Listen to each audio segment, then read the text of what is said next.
Sean Gaffney here with another quick hit. Today I want to talk about humor, specifically insult humor.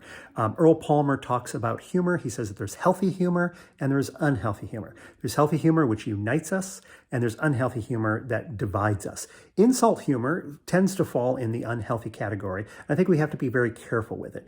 Now, I want to precursor this by saying, I'm not saying we can't have insults in our comedy, and I'm certainly not saying we can't have teasing within our comedy.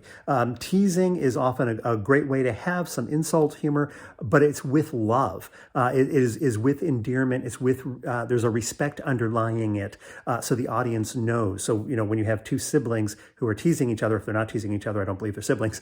If they're teasing each other, are we seeing that teasing with love? Or are we seeing that teasing without love? And binge watching has made this clearer to me. So I've been going through Benson lately, the old series. There's a lot of really good stuff in there. There's also a lot of, oh wow, we've come a long way, baby. But one of the things is the insult humor between Benson and Krause that is funny on an individual episode when it's a week apart.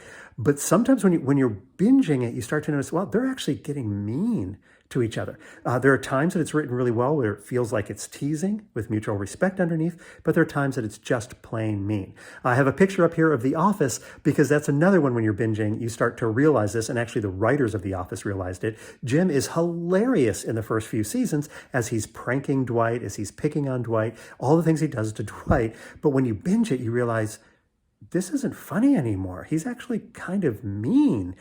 He's not showing love. He's not showing positive attributes. And in fact, the show itself figured that out. There's a point in one of the later seasons where Jim realizes he's the bully. He has been bullying Dwight, and suddenly it's not as funny anymore. So the humor that we have, exposure to it, how much we're exposed to it, also starts to play into how we're going to interpret it as an audience. So be thinking about that as you write your humor. Is it healthy humor that's bringing people together, or is it unhealthy humor that is dividing us? This has been another quick hit.